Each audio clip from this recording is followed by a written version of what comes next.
Hey, it's Travis. Too many camp directors run just on gut feel. Our free Resilient Camp Blueprint Diagnostic is your dashboard for resilience. Take it today at camp.mba/Travis. Again, that's camp.mba/Travis. This is CampHacker. Come find our show notes and our blog for camp directors and leaders at camphacker.tv.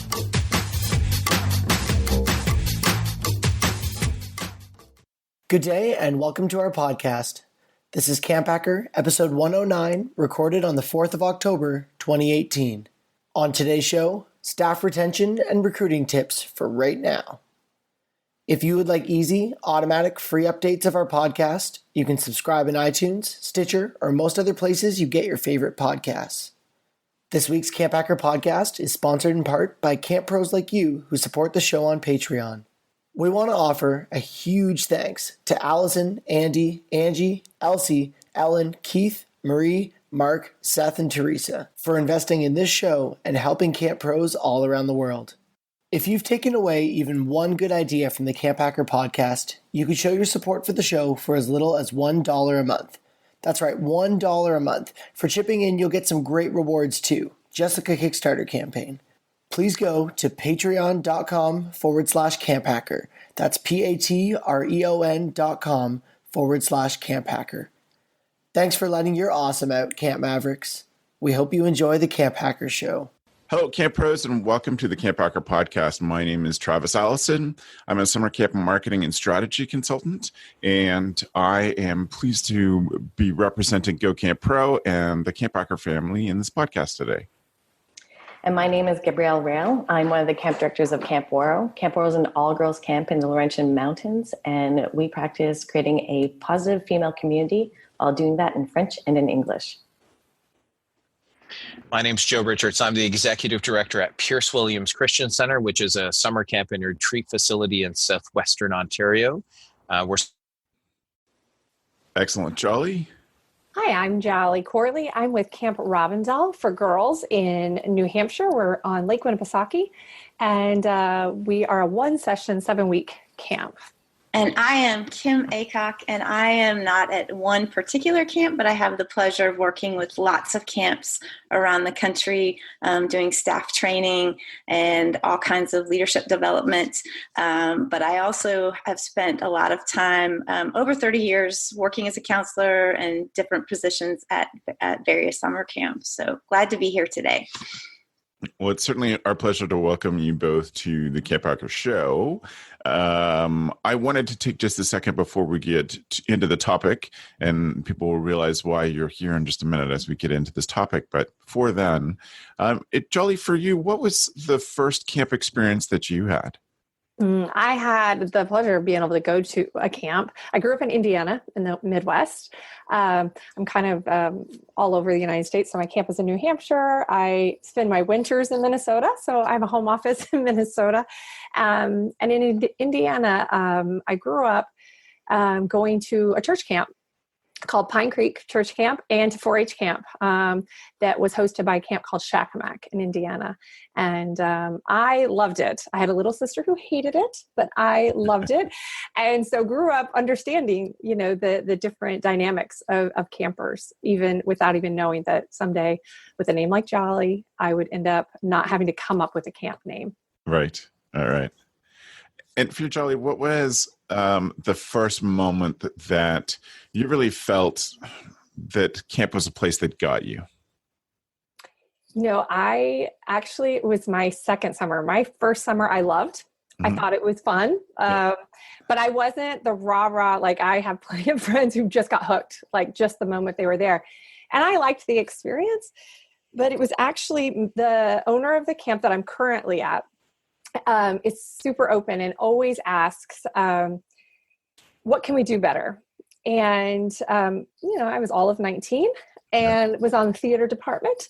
And when he asked that, at that point in my life at university as a theater major, I was on the theater staff at the camp. Yeah. I probably had 2 theater classes under my belt. Probably. And that would be stretching it if I had two. Intro to theater, probably, and acting one, maybe. But I gave him a letter. It must have been 3 pages of all the ways I thought the theater could be better. And I think about that now, and I think how gutsy of me to be like, so you have this beautiful facility. You should do this. You should do that. But the thing that was super cool is he read it, and he called me that January. He's like, you have all these ideas. Why don't you come back and run that department? And I thought, oh, I guess I should. I'm the one that said, and he's giving me this opportunity. And I went back that second summer and tried to implement a lot. And I learned a lot about why some of those things would work and some would not work. And that really, I had to come back a third summer to correct all the things I hadn't done correctly. And then by the third summer, that was it. And you're sold. Mm-hmm. That's awesome. Well, welcome to CampHacker. We're grateful to have you here, Jelly. Thank you, Travis. Kim, your start in camp is a little different. Yes. So I never was a camper as a child. And when I was going to college, I had a guidance counselor who called me into his office in the wintertime and said, hey, Kim, what are you doing this summer that's going to help you be a better teacher? Because I was in an education program. And I looked up at him and smiled, and I said, I'm going to work at the same fast food restaurant I did last summer. How about that? And he said, I don't really think that's going to help you be a better teacher. And so I grew up in the Midwest, also in Nebraska. And so the context of summer camp was foreign to me. I didn't really know. And so he suggested that I work at a summer camp, but I had no idea what he was talking about or what that meant. So I gave it 2 weeks, came back into his office 2 weeks later and said, I'll do it. And he slapped a book down on the table. It was the ACA Guide to Accredited Camps. And he said, tell me, pick a state. Where do you want to go? So I picked Wisconsin because I have an aunt and uncle that live there for no other better reason. And I remember typing letters to camps in Wisconsin that had tutoring programs, because I didn't realize at the time the value of like teaching drama or swimming or archery is way better than teaching math or science or English or all those other things. So, and actually when I got to camp, I was with 13 and 14-year-old girls. I had 10 of them in a cabin for 7.5 weeks. And I will say that I was pretty miserable my first summer until the last week of camp. And then I got it. And then I realized what camp was all about, and why the struggles and why the angst, and it all kind of comes together and works itself out. And so you have this amazing bond with the people that you work with and the kids in your cabin. So and I've been hooked ever since. That's awesome. So what was the flip for you? What happened in the last week? I think for some reason I just realized, I just noticed all the growth that had happened, and all the confidence and the independence that the girls in my cabin had, and in the classes that I was teaching. And so it just clicked for me that there's an intentionality that I didn't understand at the beginning. And I'm sure that even became more clear as I went back summer after summer, and the reason why we do things at a certain time of the summer, and all the things that go behind the scenes that make the kids have a magical summer. Right. Good. Well, we're so grateful you're here, Kim. Thanks.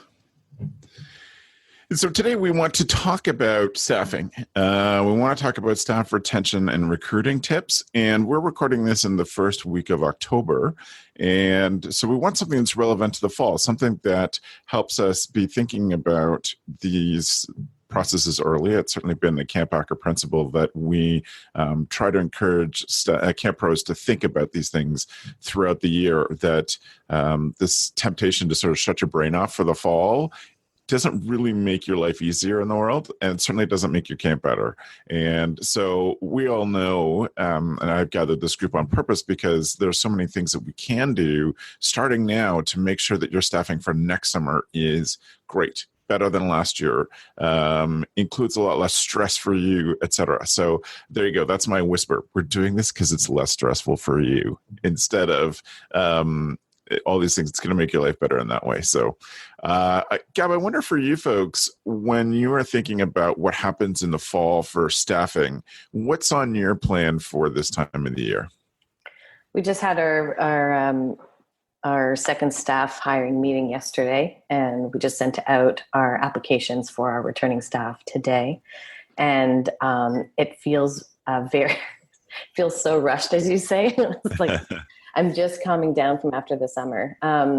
But for us, it's going after the right people for next summer. Who do we want to come back? And I usually will personally message all of these staff members that I do want to come back a week before we send out the application to check in and see how they're doing. And it's all genuine and it's all individual, but it's definitely also planned so that when that application comes in, they know that they're cared for, that I do want them on the team. Yeah. So that's sort of the number one thing. And then the second thing, when we're trying to get our returning staff to come back, in our application form, we tweak it so that it fits some of the issues that occurred during the summer, as well as some of the great stuff that we did this summer, so that it's for those second, third, fourth year staff members. It's not the same. Application form, and their application form is quite different than somebody that's new. So we try to make sure that it's actually not very long. We want to get to a conversation as quickly as possible, and then we decide what are they applying for. But what we want first and foremost is to start the conversation and lock them in before the winter holidays, because we find that after the winter holidays, that's when things start to really drag on. So that's sort of our strategy. So you focus really specific on retention. You offer or put out a different application for new people than returners, and your returning application you edit every year so that you can set up the conversation for the year to better address things that happened that summer. Absolutely. And we do open up our new application that will happen in about, I think, 3 weeks from now, new applications. So we also, of course, tell our returning staff members that after that 3 weeks, we can no longer hold a spot for them. So it's really letting them know that we're getting to business. But of course, we explain to them the why behind it. And the earlier we can get our staff, the earlier we can start planning for next summer, and we can start working with them. So they have an understanding on why we're doing what we're doing. We want to get them stoked about some of the projects that we have coming down the pipeline. So they're involved in and this is I'm just drawing attention to it because it's such a good retention tip, is they're involved in next year's planning now. Almost. So they feel a part of next summer already. Yes, a high percentage of our returning staff are part of that planning. And it depends on what their focus is for their job, also their personal interest, as well as what they're studying at school. So we try to hit all three of those so that there's a value to what they're going to be doing at camp. They can go back to mom and dad and say, see, look, camp it's valuable. It's career focused. So that's really, really important. But if I really think that warm and fuzzies for staff members, returning staff members, is important. But what's probably more valuable is getting them involved in the planning. They have a stake in it. That's our number one focus, is getting almost 50% of our staff involved in some form of a project. Awesome. That's brilliant. One other thing you said that I find interesting is that you are, at this stage, you are looking at the person and not the position. So you want to get them engaged before you slot them into a spot in the... Yeah, 100%. Yeah. Right. All right. Charlie, at Robindale, do you folks, what does the fall look like for you folks when you think about staffing? Yeah, I was thinking when I was listening to Gabby there, I was like, I have like 10 tabs up of reading. So I do a lot of reading and reflecting for myself. And I asked that staff are doing the same. So we kind of do the same. We delay, like we don't have any applications or anything right away. We let people just let it soak in. I think about my first summer. I mean, if someone had asked me August 15th or August 20th, if I wanted to come back, I probably even said, no, it was fun, but I've got other things. And I think, as Kim mentioned in hers, there's these aha moments, and for everyone, it's in a different place. So I just want them to be able to think about that. And so I'm doing a lot of thinking, reflecting, looking at surveys, looking at their own evaluations. Do we do a lot of self-evaluations to see where I can be doing a better job, where camp can be more supportive of staff to help them be successful, and reaching out. We're always asking for ideas. We do a similar, we don't do an application. We do just a letter, email, or message, depends upon who I'm talking to or needing to reach out to. And we have 3 to 5 questions, very much based on that previous summer. Because depending upon how my returning staff, if I have lots of returning staff that have been there 3, 4, 5 years, it's way different than someone who's just coming back now for their second summer. They just have different goals, different things. So 3 to 5 questions that are different every year. Some are similar in the vein of what they're asking. But that will be coming out. We generally try and hit right after whatever midterm exams and things that they might have, and hit it right when they might be like going home for Thanksgiving for those who are American staff, and before the winter break that they have. And then for 2 reasons, there's a practical one, you want to get them on board, but that's also for our staff, I found, and you guys might find this similarly, that's also when they start thinking about internships or what they need for school. Before that, if I try to do it, they're not exactly sure. So we're just kind of spinning wheels for nothing. I'm putting a lot of energy asking them and bugging them rather than just say, hey, when you know. And I've just found that they generally will know once they're getting ready to register for the next classes, which usually happens at the end of October. They've been talking to their advisor about what they need, and then we can see if we can fill that that role for them as in an internship. But and the other reason is that we do start, as Gabby mentioned, start hiring new staff, and I need to know how many people I need to how many people new staff do I need? Yeah. I will say I'm probably on the very flexible end of things with letting staff, as long as they are communicating with me and say, hey, you know what I found out is that I won't know until, February 15th, because whether or not I can get into this class in the fall, or I'm going to have to take a summer class. If they can give me some information and communicate with me, I'm willing to hold a position a little bit longer. Yep. But if I just don't hear from them, then just like Gabby mentioned, you have to just have to keep going. So that's generally where it's really a lot of self-reflection, which I want to model, that I hope that staff are doing as well.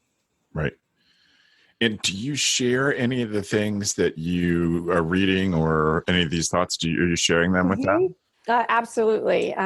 Generally I'll send out if I'm listening to a podcast, or if there's just something I think is interesting. Also, I try things differently every year. So I'll mention that. I just sent out an email yesterday, or message yesterday, that just talked about what I was doing, right? To encourage, so they understand kind of that why, what I'm doing, that they can reach out. But also this year, I'm trying to survey a little bit differently. That's more of a survey that just collects information. And then I'll share that with them about what they think they've learned in that self-evaluation. Because I want to see what the difference is between those self-evaluations that are filled out at the end of camp when they're at camp versus letting them have 50 plus days, which I think about 2 months is a really good time, 2 to 3 months, I guess, to really allow things to settle and to get, I think your subconscious starts to do things, right? You're so back in your routine of wherever you are that things will pop up. I mean, even in my survey, I have like 3 silly, there's like silly things like, what camp song can't you get out of your head, right? And that's just something fun I'll share, right? I just listed a few and then have another. And I'll share that. That'll be something fun that I share. So, just so you know, 50% of you can't get, the Camp Robindale birthday song out of your head or whatever. But then there's more, serious questions on there about having them reflect before camp about specific skills, especially soft skills, versus after camp, and where do they see the most growth? Mm-hmm. Because it's just so subjective. I can say what I think, but having them look at themselves and say, hey, here's where I feel like I've grown the most. Then I'll share that as well. But that's not something I do every year. It's really something I just thought I'd like to see what the difference is between being in the midst of it, filling out these evaluations and reflecting while you're still trying to take care of, 20 girls in your cabin versus letting that settle. So that's something new for me that I'm trying, but I just really do a lot of reconnecting both with the staff and the people here, my family, my friends. Yeah. Great. Thank you. So, Joe, and for people listening and watching, then one of the reasons why we pick a panel the way we do is to try to get different perspectives. So, Joe, you're hiring a much different staff. You're hiring a bit younger staff than most everybody else on the call. And it's much different in that you have a lot of access to your staff throughout the year. Yeah, so just to outline that a little bit, we deal mainly with, we hire as young as 16 to be our counselors, and then we go up through the university ranks. The majority of our staff, and by majority I mean 98% of our staff, live within an hour's drive of camp, so we can see them for weekend trainings and whatnot. We still want amazing staff who can come from farther away, as long as we can deal with those things. And so at this moment in time, a couple of points that were brought up by both Gab and Jolly, right? Like the leave it to October rule has been my rule for years. So my history in camping is I got hired in 1999 as the director of public relations and personnel for a camp that I hired 240 staff for every year. And even with 240 staff, between an all-girls camp and an all-boys camp, I would not communicate with them until after September had passed, because I want their memories to naturally filter out. And I want those memories to filter out so that the good things rise to the top and they forget all of the drama or the tiredness or the other things in that month. Because once you get into school, so for us, our summer ends normally the 24th, 25th of August somewhere. So if I allow them a month of school, they can understand how much they love camp and don't like school, be that high school or be that university, and they wish for those camp times. So you play that game of, I'll talk to them in October about coming back versus immediately tracking them down in September. And the other thing is this idea of person, not position, right? We ask our returning staff what they would like to do, but that's a rule I learned years ago from Jane McCutcheon, right? The idea that and I think it was Twingo at the time that really dedicated, you need to commit to coming back to camp. You do not commit to a position. So if you say to me, I need the program director's position, if I'm going to come back, I can be like, great. If that's what you need, that's fine. But that's not what we're asking you. We're asking you to commit, and we can put you where we want to put you. And we're going to put you in a position. And our pay scale is set up so that it's not based on position, it's based on time at camp, right? So, meaning their experience working at camp. They get paid more based on their experience versus the position.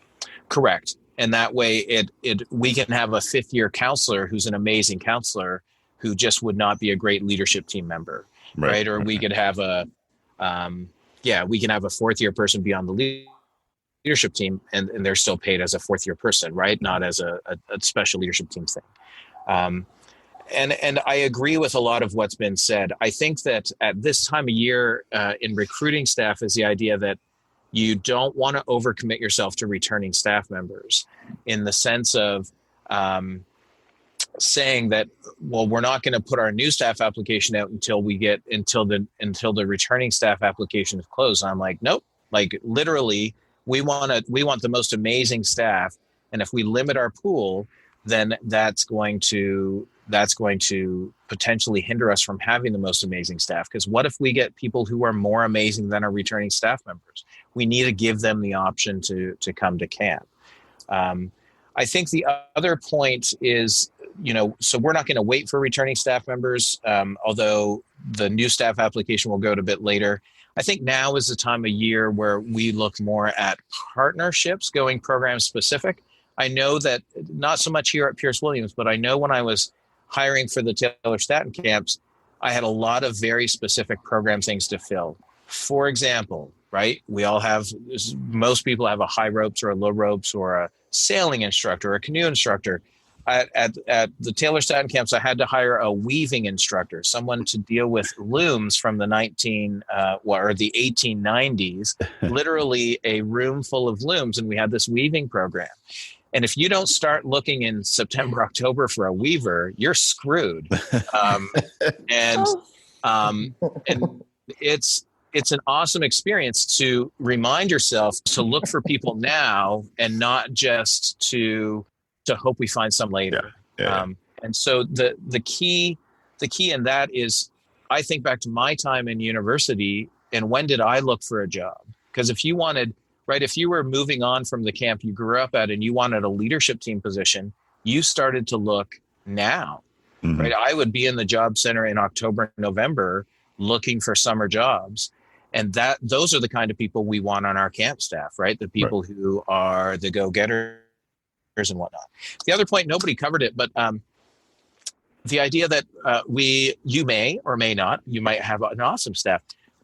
We at Pierce Williams always have staff that we list under a column called "Do Not Invite Back" or "Not Invited Back" staff. People who suck. Let's call a spade a spade, or need to grow somewhere else for a year that's not at camp. And one of the things that we're doing this year and last year I allowed it not to happen, but is we need to tell those people now, right? We need to tell those people now and not just hope they don't apply so we don't have to have the conversation. We need to tell them now, because if they don't apply until December 21st, which is our deadline, and then we don't let them know until, February that they're not getting a position, we've screwed them out of a job. But if we call them now and just say, listen, we really think that you need to go grow somewhere else, that Pierce Williams is unable to facilitate your growth further. There's I have a blog post on it on my, on yoyojoe.com about helping staff move on. But if we tell them now, if we don't tell them, we're doing disservice, right? We're limiting their jobs, things if they do want to come back. But I think it's important for staff to know that they can't come back to camp next summer, and B, this is how we feel about that. And you should start looking for something else now. Yep. Yeah. So Kim, my pleasure in having you here is that you have this perspective of getting to see it not as a camp director, but as someone who's helping camps with staffing. What do you think are some of the things that people should be thinking about at this time of the year? So I'm with you, Joe, on the looking for the weaver, because I used to have to hire for that weaving position. And we always joke about you're looking for that person who can do underwater basket weaving, but it is, weaving is a true art. So I hear you on that one. So thank you for asking, Travis. I think one of the things that, this just occurred last night, so it's fresh on my mind. The camp that I very first started working at in Wisconsin, way back when I was in college, I continue to go back now, and I have been going back for the last 8 summers, for the last month of camp. And so I get to sort of be in that environment and really observe staff and kind of see where they are and what their concerns and challenges are. And so one of the things that we started doing, and we're into our second full year of doing it, is meeting with staff via Zoom. And so we're having staff Zoom meetings. And so we open it up to the staff from the year previous, and some other super, rock star counselors who may want to keep them in mind for the upcoming summer kind of thing. So last night we had our first staff Zoom meeting, and one of the things that we shared with them after we kind of got reconnected and what's everybody doing and what's everybody been up to since camp is went through the parent evaluations from the summer and gave them some feedback on some things that the parents had mentioned. And so they were really interested in, and we could give very specific things to kids in their cabin and things like that. And so, and then also giving some feedback that these are things that, some people weren't so keen on, and some things that we may need to improve or at least consider. So I think that is key to the process of giving them, to being transparent with them so they know and they hear it right away. It's not like right before camp, but they're hearing it soon after camp. And then we also had done our staff evaluations or surveys, and we noticed some themes that we thought were important to bring up in terms of to continue that conversation.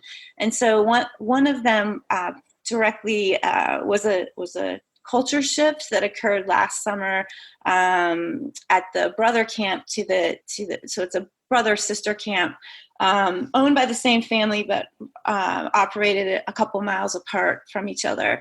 And so there was a little bit of a culture shift this past summer where they decided to initiate more of a night patrol kind of thing. And some of the feedback from the staff was, that was we felt like we weren't trusted and that whole thing. And so it was a really great way to give some perspective on that and to just continue that conversation and see if maybe it will happen a little bit differently next summer.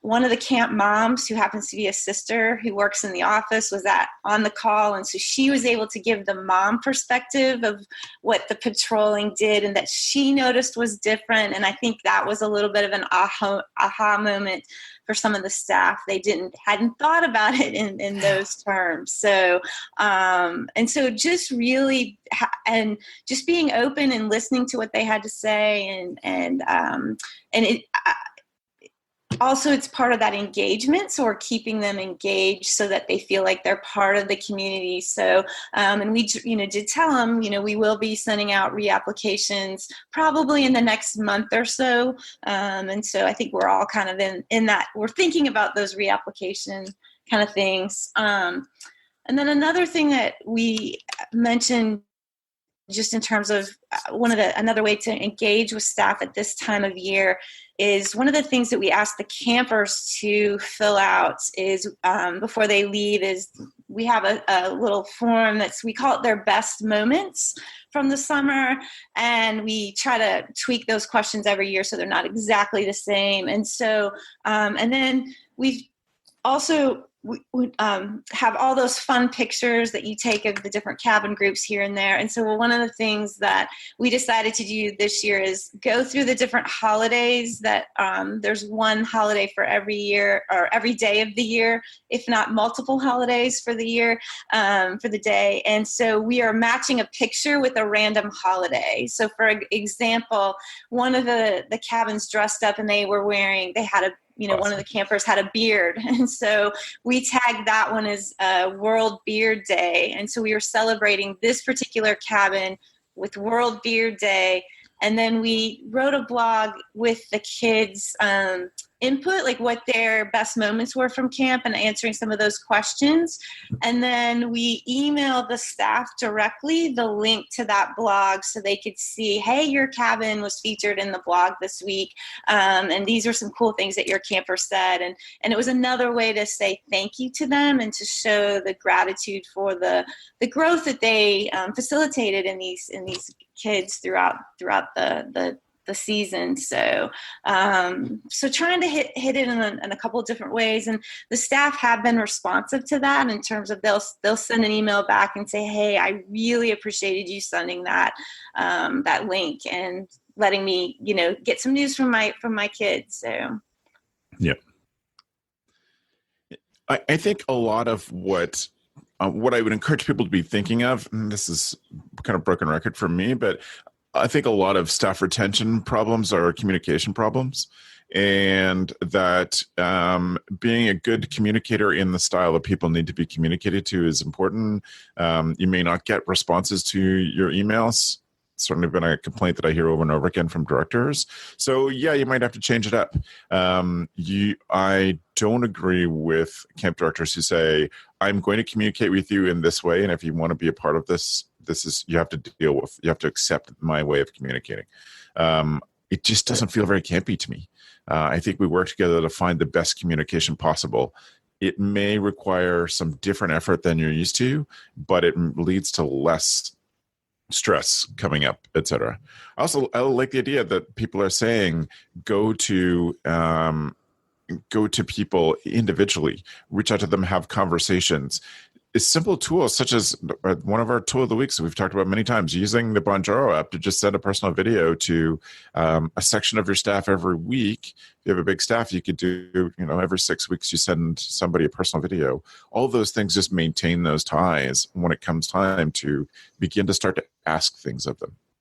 Can you meet on Zoom and chat with us for a while? Can you fill your forms, get them in, etc. We're going to start to ask things of you, but you're maintaining the relationships before that. Like everything in camp, it's all about relationships. So we have to consider that not as a transactional interaction between people, but that we are continuing a relationship that has been intense, rewarding, and intentional. And we keep that going once they leave our site too. We don't just dial that back up again once they sign on for this year. We have to keep that going to make our jobs easier. So then I would open it up. What are some of the things that you think people are not thinking about at this time of year that they really should be thinking of? We sort of covered it from a different angle, but any general ideas that you think would be really good for people to be considering that maybe they're missing? I'd like to touch on something Joe said, and that's the collaboration piece. And I don't know that people don't know it. I think it's that exhaustion. Yeah. Just wanting to focus on things that are really kind of easy, right? It's not that it's easy to get your application together, but you kind of know what you need to do, right? And you have at least a template for it. You're going to change a few things. But I think that collaboration piece sometimes is you're just looking at a giant networking, there's a million places you could and where to start. Yeah. But I think it's so important. And I love that Joe mentioned that, because I think those collaborations, whether it's connecting with someone at a university who has a program, or that it's an advisor, depending upon the age, at a high school or a community college. And I think it's the personal connection, right? It's not just, I'm going to put an ad in that school paper. Yeah. It's the connection to the person who can get you the recruits, right? So that you have this selection, not just because I think very often we were where do I advertise to get the people? And I think we all know, that's the best campers, the best staff are always word of mouth. So if you can start collaborating with people in your community that not just the skills, although as Joe and Kim have mentioned, the weaving position apparently is a really big thing that you need a very specific skill.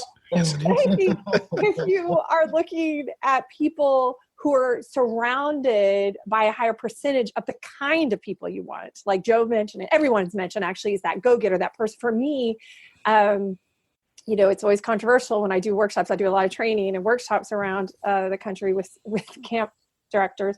And when I say to them, I don't look for people who have experience with kids. Yep. They're always wait, what? And I'm just that would limit my pool a lot now in this generation. That means I'm already out.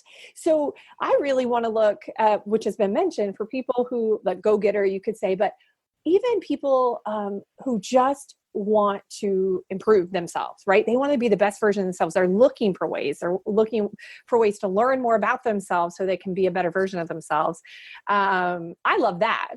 Yeah. And that's what I'm looking. So when you think about places that might have that idea, that's where, to maybe start collaborating. But I think that's a place that just seems scary and big and huge. And there's not a 1, 2, 3, here's how you do it. Yeah. It's really, you have to do some thinking of yourself, of what it is you want and the kinds of people, that you're looking for, and who do I then connect to in my own community or state or region or what have you. And I think it's just, again, I think people know it. I think people avoid it. Absolutely. And I think a lot of those, I kind of call those the stretch efforts. There's the way you've always done things. And then there's those things that you're going to push yourself to stretch a little and try something new. And the stretch efforts are the ones that you can say to yourself, I'm not going to do it all. I'm going to commit to doing one stretch effort this week, or one big stretch project, with whoever I can round up in this month. And each one of those things, I go into big stretch efforts in camp thinking I'm going to do this well once so I can figure out how to do it, so that next year it's something we've always done. So I would say just you look at what all the things you could and sometimes feel like you should be doing, and you just get overwhelmed. You're just like, what's the thing I could do to push? Yeah, for sure. Any others have some thoughts that you think people aren't thinking of that they could be or should be? I think the idea of those, we talk about relationship building with staff. And I think that what I'm getting at when we talk about other colleges or universities or programs, you need to build a relationship with the people either in the program itself that matches to your camp needs, or in the recruiting center.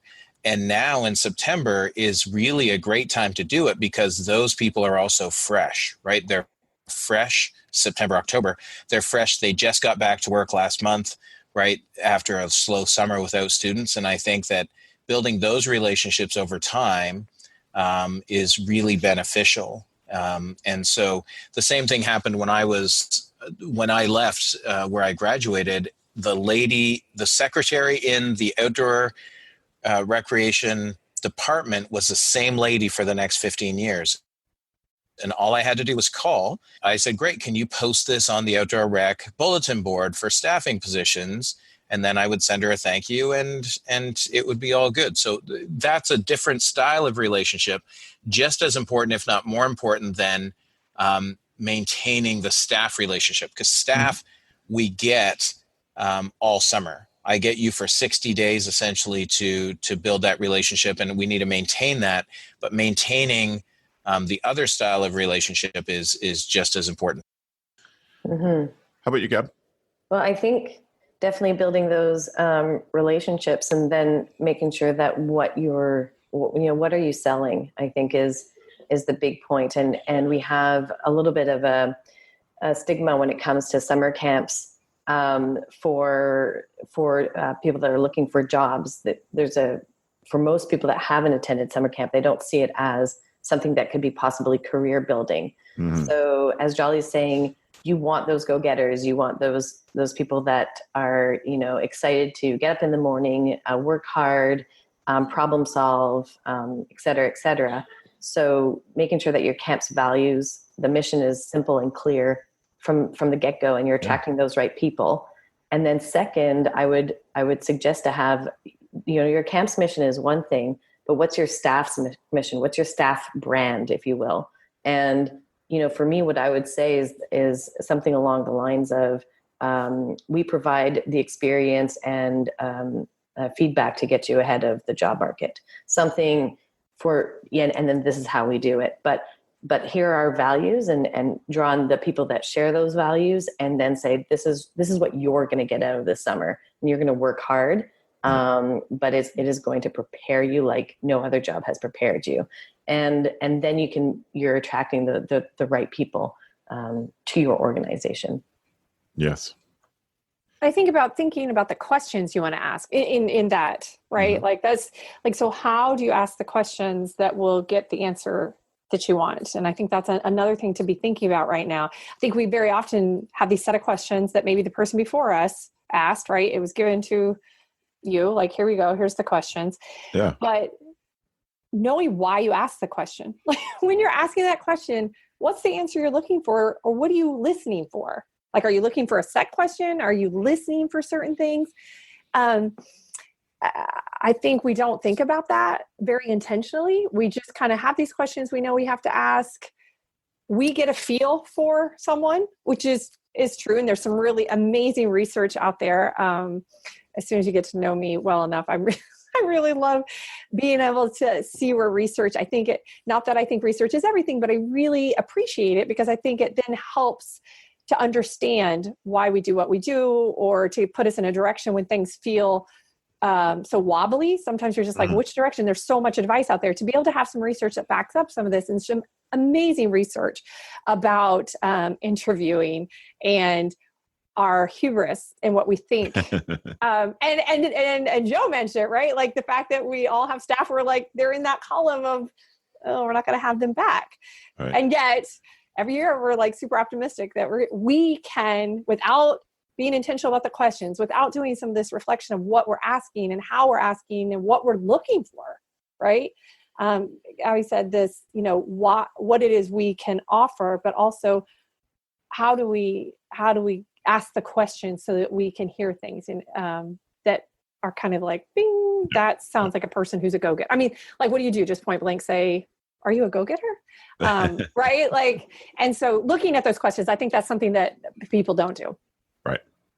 But Jolly, I think to add to that, this idea that what I would encourage, and this goes to the whole staff, what people aren't thinking about is getting rid of mediocre, right? Okay. The idea of, so what happens is, not only do by leaving it to October to talk to people, their memories are filtered, but our own are filtered. And so what happens is when we have a system here at Pierce Williams that I've talked about many times on CampHacker over the years, the idea of the 1, 2, 3, 4 system, which I inherited or I got from Camp Manitou. And that is a staff of number 1. Are you going to actively recruit them to come back? And if so, great, that's awesome. Is a staff of number 2, if they apply back, are you going to have them back? That's awesome. If they're a 4, they're a do not invite back. Thanks, have a nice life. With number 3, there was this idea that there were some issues and we should talk about it before you come back. And years ago, me and a camp director decided, if we want the world's best staff, why would I bring 3s back? Right? Like, why not focus on 1s and 2s and make the hard calls? Just because somebody didn't do anything dramatically wrong doesn't mean they did things dramatically right. Right? And I think that's where we're at. We talked about this. Oh, sorry, Travis. That's okay. And I think my challenge to that idea, and I'm not saying it's a bad one, my challenge to that idea is that when we're dealing with young adults, they change a lot in a year. So would you take a 3 back, or would you give an indication to a 3? Thank you, but is that the person you say take a year and come back to us? I will always play with the idea of a 3. In history teaches me that looking back, 3s rarely become 1s. Fair. In fact, many of my 3s rarely become a 2. In fact, more of my 3s become 4s than become 2s. Okay. And so this is a challenge. And this is where, as people who work with youth, especially Travis, and you know this firsthand, especially in a Christian context, right? In a ministry context, which is what some people try and push at me. And I'm like, I am not a minister. I'm a camp director who happens to direct a Christian camp. Yep. I know that young adults need a second chance. I'm just not always going to, who needs the best chance are the campers, right? And so is your camp for staff to get second chances or for campers to have the most amazing camp experience? And yes, it's hard lesson at 17 or 18, so they don't have to learn it when they're 22 or 23 or graduating university and can't figure out why they suck at selling candles, right? I get what you're saying. People change. I'm there. People change a lot from 16 to 21 every year is my only thing. I think one of the things I was going to say, we've actually talked about this before, and Kim can actually pick this up because this is one of our things that we've talked about. And that is those 3s, because I think I kind of have this, we have a little bit different system in that I don't let anyone leave camp. If someone leaves camp a 4, that's my fault, not their fault. They shouldn't even finish camp, right? They cannot be at camp for me if they're a 4. But my thing is to look at those 3s and to say, are they capable, right? And then are they willing, right? And if those 2 things, if they're capable and willing, I need to talk about what is it that I've been doing that didn't support them, because they have both of those things. If they're capable and not willing, like to step it up and to listen to some coaching and to hear what I need, that's really tough. The ones I have the hardest time and where I really probably will have back is they are willing, they have the energy, and the capability, there's something there that if I can provide, maybe putting them in a different position at camp because they're so energetic and willing and they want to do their best.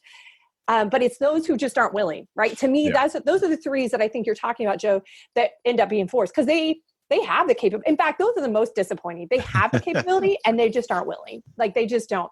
Anyway, Kim will totally, we go about this a lot. So It's like being a camp director. Your life is just full of disappointments and people.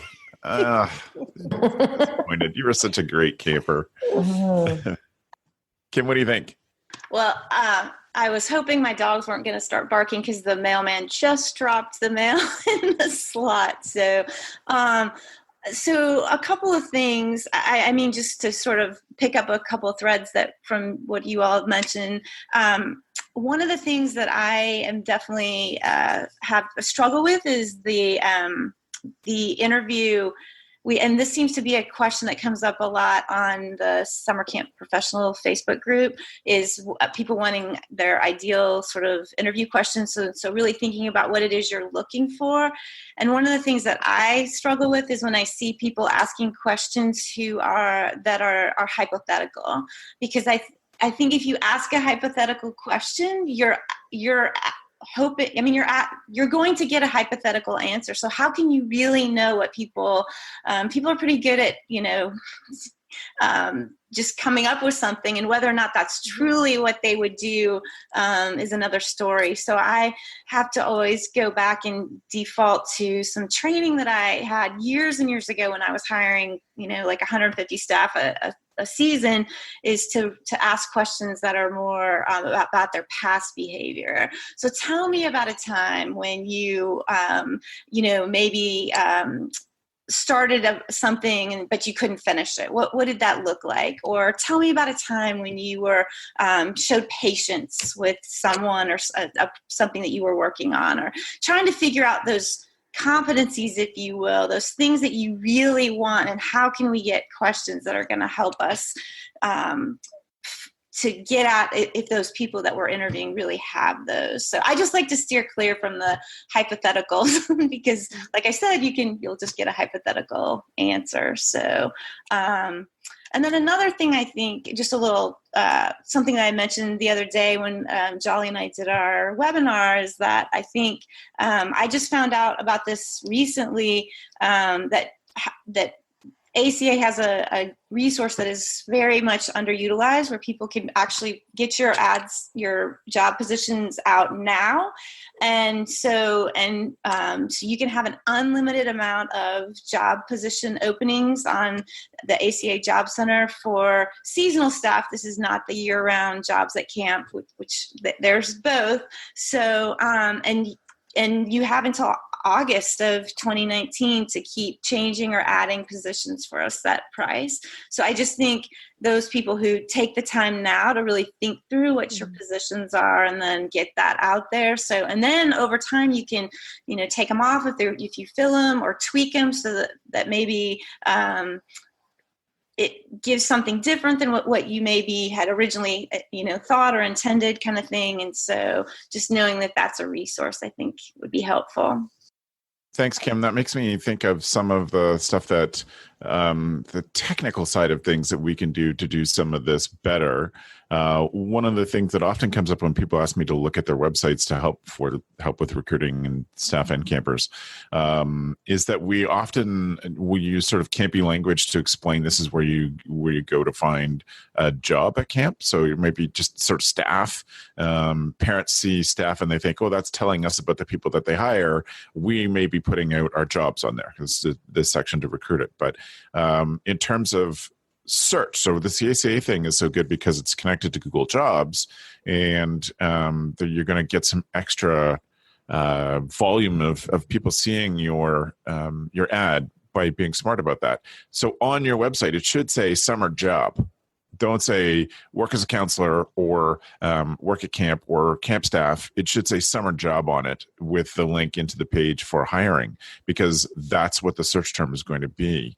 Now that's the broad net. That's every student who's looking for a summer job. You're going to show up for some of those people, but you already have camp all over your website. So if people search for a summer job at camp, then it's going to help you better with SEO terms and all of those things that you should be thinking of for casting the broadest net possible.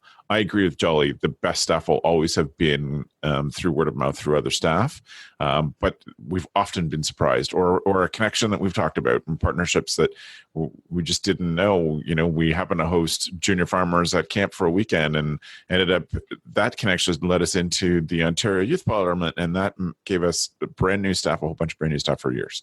So those things are all word of mouth and relationships building that is an important part of this. I know that there's a lot more we could talk about, and I really wanted to, I wanted to bring in some of the things that that help sort of set up this technical side of it. That it goes beyond the word of mouth and finishing off the summer right, but really into getting into recruiting and showing up as an organization that people would want to work at. And so looking really professional when people are, showing their school advisors and want to work at the summer camp. You don't want it to look sort of cheesy campy, birch bark and shots of your lake. You really want it to look like being an intern or taking a job at this camp is going to forward your career, push your career forward. So I think it's important to be professional. We don't have time to talk about it today, but I will mention that Gabs and Jackie at Waro have this amazing thing that they give out to staff who have applied before they do an interview. And they send them an email and a physical booklet that they can have. And so, Gab, is it all right if I share that? If not, I will edit this out. Yeah, no, of course. Okay. Absolutely. I've been sharing it like mad. You've probably seen it on Camp. I saw it, yeah. Well, we're updating it right now. Now we're adding in sort of inserting questions throughout, but it's more reflection, as Jolly was saying. It's more reflection questions to help them think about things. So when we talk about our site, we say, have you ever slept outside? Et cetera, et cetera. What does your family and friends think about you applying at camp? So these type of things we're just inserting within the manual, but once that one's done, I'll send you also that link. But this current one is fairly solid too. It is more than fairly solid. It is mind-blowingly good, Gabs. Thanks. It is so great to help people prepare for the hiring season and being ready for the expectations that they'll have as part of the interviews. It's brilliant. Yeah. So we'll make sure that Matt puts that in the show notes. Great. So, so a few things just to move us on. What I want to do is move on to the tool of the week, and then Kim and Jolly and I have an announcement that we want to share with you too at the very end of things. So thank you for being a part of this great discussion. Right now, then, let us move on to the tool of the week. Tool of the week.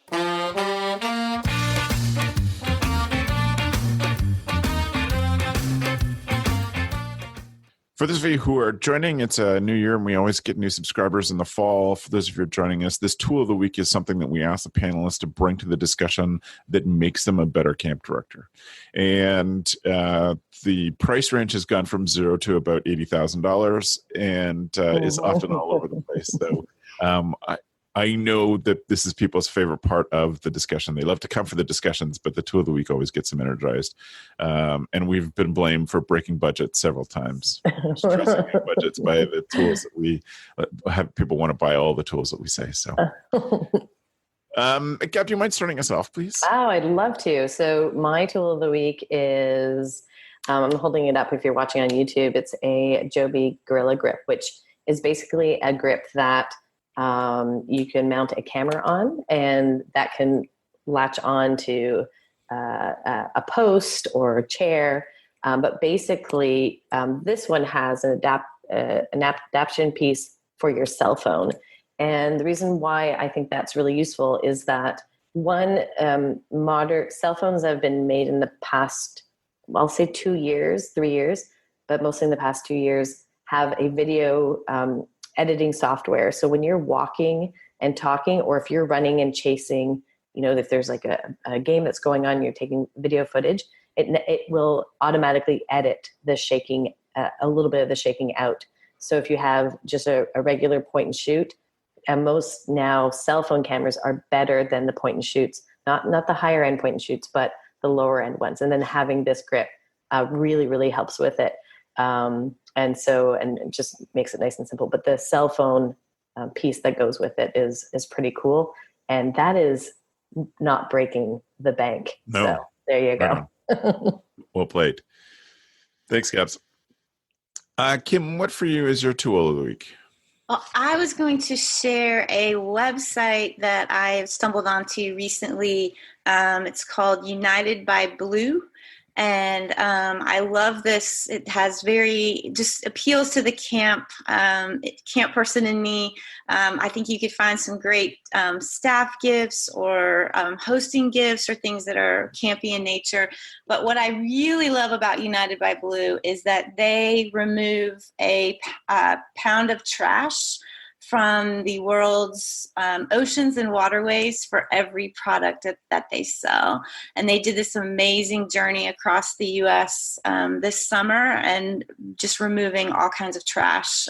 So it's just a very camp-friendly and in more ways than one. So it's mostly gifts. Like, what sort of stuff could you get? Well, they have these really cool enamel mugs. You can have a candle in it. They have clothing items. I got a really cool bag that I use as when I travel that keeps my laptop and things in it. So I guess the limit on that would be how much you're willing you want to. So and there is, I think, if you can sign up to get a 15% off if you sign up to be on their email or something. Newsletter or something. That will help a little bit. Yeah, great. Thanks for sharing that, Kim. How about for you, Jolly? I am going to share my ball. I'm actually sitting on. I'm actually sit on one of these at my desk. So all during the summer, right? I'm usually not at a desk too much. I do get sometimes stuck, as you all know. Unfortunately, we get stuck at the desk more often than we want.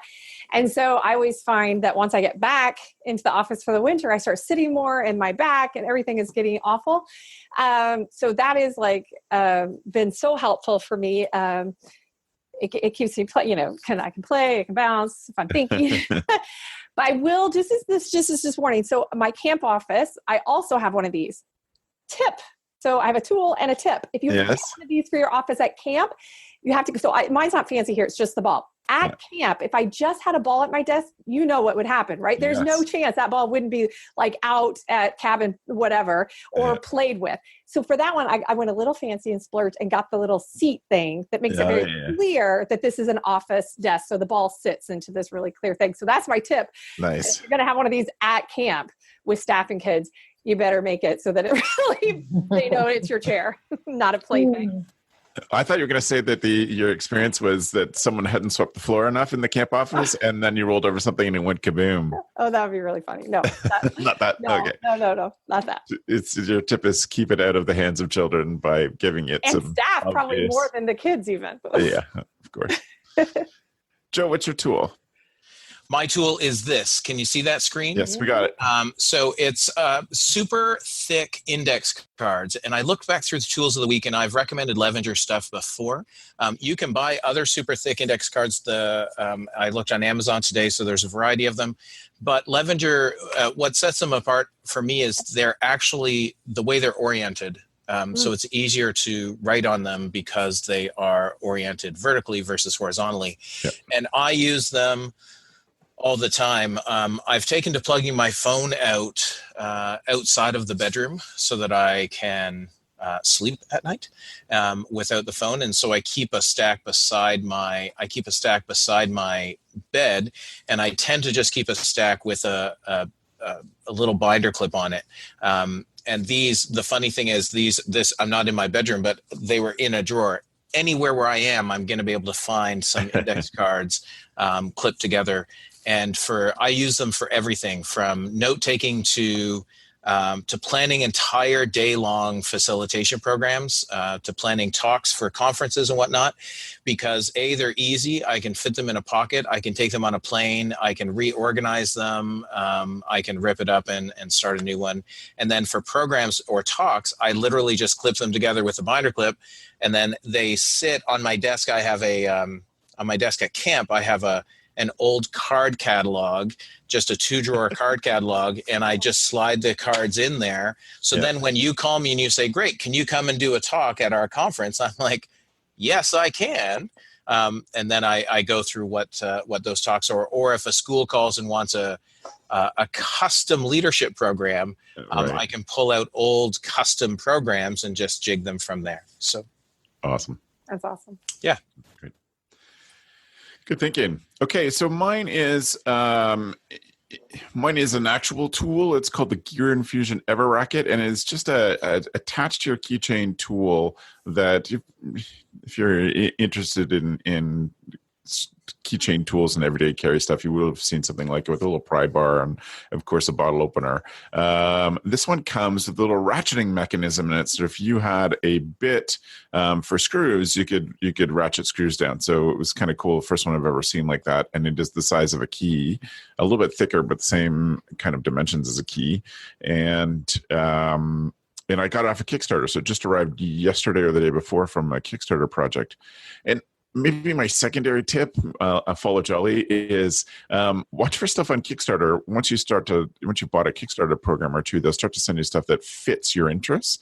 And I love Kickstarter because I pay for something 6 or 8 months ago, and then all of a sudden it shows up in the mail. I was like, oh, I totally forgot I ordered this. It's so awesome. It's not like Amazon where you order it and it's there the next day. But this one is like, I totally forgot this was coming. What a cool thing when it arrives.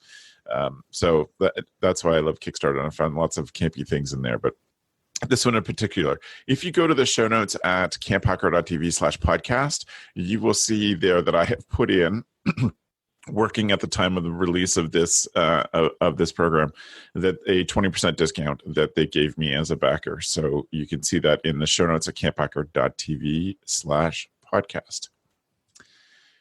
So we talked about this topic today because it's timely, and again, I don't think we've covered enough of it. So it'd be nice to bring the band back together on this topic again soon. But we also wanted to cover it now because Kim and Jolly and I have an announcement which is that Kim and Jolly are going to be doing a masterclass.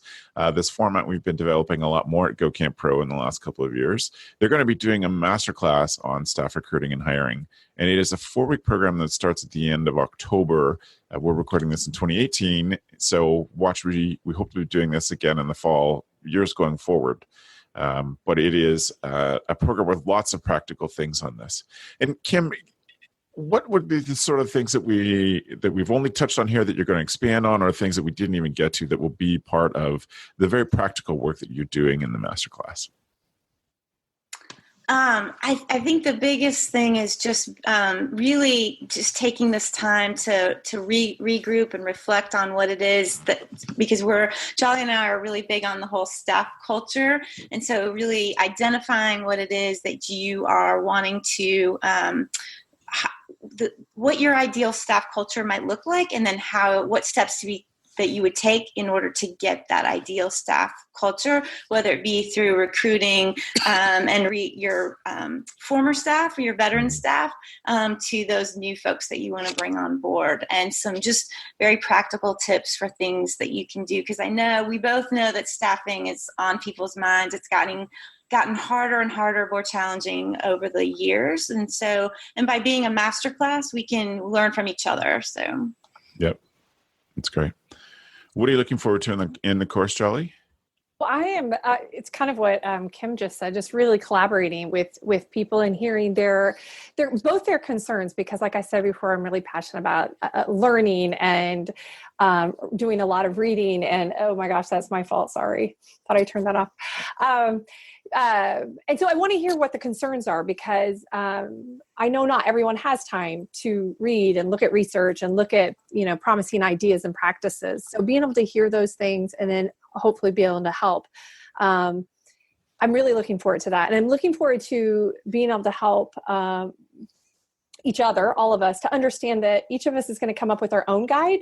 So hopefully by the end of this, you have this guide, this map. Yeah. Of what you can do for the staff culture that you're seeking, or that your vision or that fits your mission of your camp. But understanding that there isn't a 1, 2, 3, but there are paths and there are steps forward, and to be able to help people see those step forward. Great. So thank you. We're very excited about this program. So if you're interested, if you go to gocamp.pro and search for Between Two Staff Seasons, you will see this masterclass available. And and we look forward to developing it more, doing more with it. But for the moment, just go to gocamp.pro and search for Between Two Staff Seasons, and you'll see the webinar that Jolly and Kim are putting on there, the masterclass that they're putting on there. So thank you to you both for that. We're really looking forward to seeing how that goes. So we will leave with, if people have follow-up questions from the things you have said, how can they get in touch with you? Gabrielle. You can check out where I work at ouareau.com, Ouareau, and you can follow me on Instagram and Twitter at Gabrielle Rail, and Rail takes 2 L's. Excellent. Thanks, Gabs, for being on the first show of the season. Oh, I loved it. Awesome. Joe Richards? You can find out more about what I do for Pierce Williams at campisbetter.com. You can find out and follow me personally through my website, yoyojoe, yoyojoe.com. And you can visit me in November from the 27th to the 29th. Pierce Williams hosts Think Camp. Oh, yeah, awesome. And you can go to thinkcamp.ca, and it's $100 for 3 days, 2.5 days. And we run it during the week. Travis has been, Gab has been, many of our friends have been, and it's a very small community, 10 to 20 people get together, and essentially we just talk camp and talk the issues you want to talk. Closest airport is London, Ontario, direct flights from Chicago. That's Here we awesome. go. Yeah. Right on. Thanks, Joe. Yep. Kim, if people want to follow up with you, what do they do? My email is Kim and then the letter D, Acock at gmail.com, or you can go to my website, kimacock.com. And I'm very excited because I'm starting, the fall conference circuit is about to hit. So I will be in many different locations for the next month to 6 weeks. And so I look forward to having some conversations with folks in person. So thanks again, Travis. It's Pack great your having scarf you. from Minnesota. Jolly, how can people get in touch with you if they have follow-ups for you? Yeah, it's Jolly Corley, which is JOLLYCORLEY at gmail.com. Excellent. Jolly, thank you for being a part of this. It was awesome to have you. Thank you. And so I would say in closing, if you enjoyed today's show, we'd be so grateful if you went to camphacker.tv/love. That'll give you a something you can put out on your social media is to just tell people about the program that you heard it.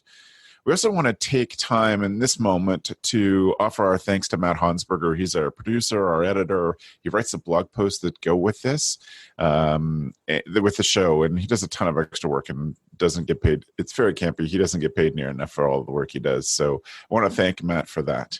And also, one final thing. So Matt, show notes from the show are always available at camphacker.tv/podcast. So you can find all the old episodes in those notes. I also want to say that thanks to feedback from the CampHacker community, thanks to those people who pay on Patreon to help pay for this show, we're going to be offering transcripts of the shows going forward.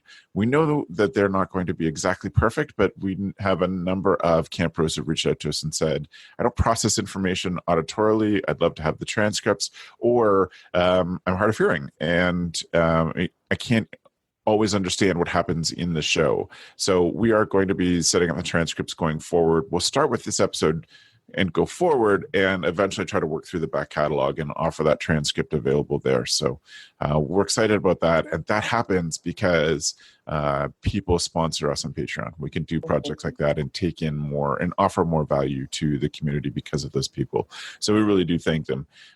If you go to patreon.com/CampHacker, you can see how you can sponsor the show as well. So thank you to everybody who's been watching. Thank you to those of you who have taken us with you on the dog walks and the dishwashes today. We really appreciate you being a part of this amazing community. Thanks for the evening, friends. The Camp Hacker podcast is brought to you by Beth and Travis Allison, summer camp leadership training and marketing consultants. Thanks for listening. Camp Hacker, bringing your world into focus. Hey, it's Travis. Camp directors often tell me they're just too tired to take on anything new.